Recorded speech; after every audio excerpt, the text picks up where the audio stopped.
한영동 TV의 천하의 명언. 안녕하십니까? 한영동 TV의 천하명언 코너입니다.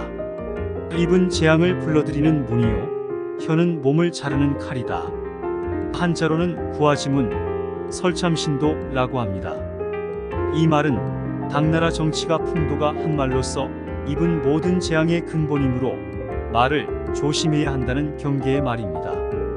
요즘 김은경 민주당 혁신위원장이 미래가 짧은 분들은 투표권을 제한해야 한다는 취지의 노인 폄하 발언을 했다 하여 사회에 큰 논란이 되고 있습니다. 마침내 대한노인회 회장이 김 위원장 앞에서 그의 사진을 때리는 퍼포먼스까지 하여 장안의 화제가 되고 있습니다. 이 사연을 살펴보면 김은경 위원장은 청년들과의 대화에서 과거 중학생이던 자기 아들이 왜 나이 드신 분들이 우리 미래를 결정하느냐, 왜 미래가 짧은 분들이 젊은이들과 똑같이 1대1 표결을 하느냐 고 했는데 매우 합리적이지 않느냐고 말을 했다는 것입니다.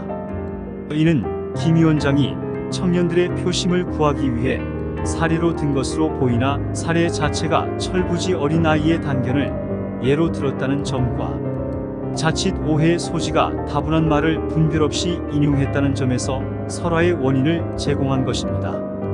탈무드의 물고기는 언제나 입으로 낚인다. 인간도 역시 입으로 걸린다는 말이 있듯이 정치인이나 공인들은 그만큼 말을 조심해서 해야 합니다.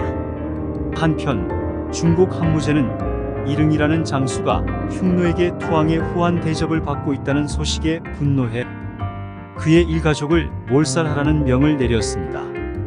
그러자 사기의 저자 사마천은 한무제에게 이릉은 뛰어난 장군이며 아군의 병사가 적어 임시로 투항한 것이니 오히려 그의 공로를 천하에 알림이 좋겠습니다 라고 진언했습니다.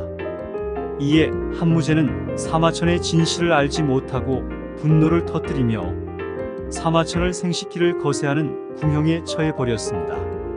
이 고사는 비록 소신 있고 정의로운 말이라 해도 대화의 상대와 상황에 따라 말을 조심해서 해야만이 화를 당하지 않는다는 교훈을 줍니다. 즉 사마천은 한무제의 불같은 분노의 성격과 당시 이릉이 투항했다는 사실만으로도 조정의 반감이 컸다는 상황을 간과하고 진언했다가 설화를 당한 것입니다. 말은 나라를 구하기도 하고 때로는 사람을 죽이기도 하는 위력을 발휘합니다. 꽃에 향기가 있듯이 말에도 품격이 있습니다. 영국의 언어 철학자 비트겐슈타인은 나의 언어의 한계는 나의 세계의 한계다라고 했습니다. 이는 나의 언어가 부정적이고 근시안적이면 실제 사고도 부정적이고 근시안적으로 된다는 뜻입니다. 그래서 말은 항상 긍정적이고 품이 있고 넓은 안목의 관점에서 해야 한다는 것입니다. 요즘 우리 정치인들의 언어에서는 품격이란 찾아보기 힘들고 독설과 거짓과 저급한 표현이 난무하는 것 같습니다. 특히 국회에서 대정부 질의를 할 때는 마치 유치원생들의 말싸움을 연상케 하는 구상유치의 질의가 자주 보이는데요. 어느 의원은 인신공격이나 말꼬리 잡는 데만 열중하고 심도 있는 정책 질의는 없습니다.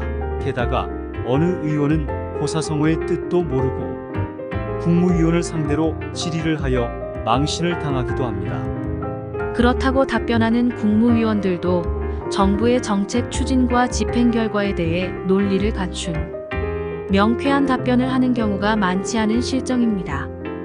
이것이 바로 사류에 머물고 있다는 우리 정치의 현실입니다. 부디 정치인들은 강도 없는 곳에 다리를 놓아준다는 인간들이다라는 후르시초프의 말을 새겨듣고 보다 진정성 있고 현실성 있는 정책 대안을 연구하여 국리민복에 기여해주기 바랍니다. 또한 언행에서도 청렴하고 품위를 지켜 정치인과 기저귀는 자주 갈아주어야 한다는 비난을 듣지 않도록 유념해야 할 것입니다. 말은 조리 있고 설득력 있으면서도 신중히 해야 합니다. 향기를 담은 꽃이나 감미로운 음악 같은 말로 때로는 태산 같은 무게 있는 말로 상대방을 감동시키기란 쉬운 일이 아닙니다. 그러기에 우리는 부단히 배우며 화원의 꽃을 가꾸듯 화술을 가꾸어 나가야 말을 잘하는 사람이 되는 것입니다. 승자는 행동으로 말을 증명하고 패자는 말로써 행동을 변명합니다.